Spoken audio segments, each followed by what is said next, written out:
Hey guys, Happy New Year. Hope everybody had a really beautiful holiday season. Today is the first video of the year. Super excited about this. And I thought, why not make a beautiful vintage heart cake?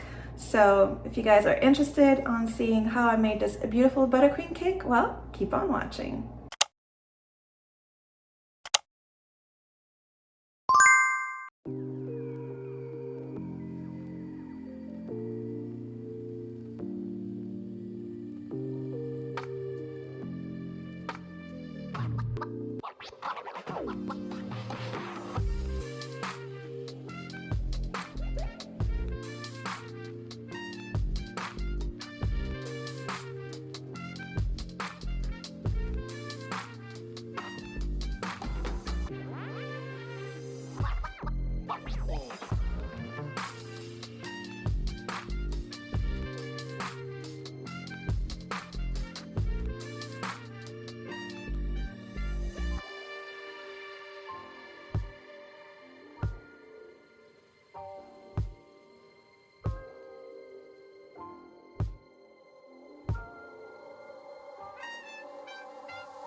So this kind of cake could be a little bit overwhelming at the beginning, and because it's like a 3D cake, but honestly, if you follow the steps, it's super easy. So basically what I did is that I first drew a heart onto a printing paper, and I cut it obviously to the shape, not the shape, to the size that I need.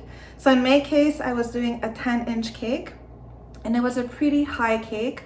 So you just make sure that your heart is the size of your cake pan. So a little trick that I have is that I kind of use my cake pan to trace my heart, and then like that you can go ahead and simply place it onto your cake, and then you can carve it.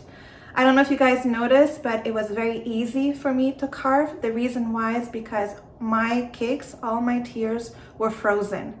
Highly, highly, highly recommend when you guys are doing a cake like this and you're carving, whatever shape that you're using to carve, or whatever shape that you want to carve in, it's always best to have a frozen cake.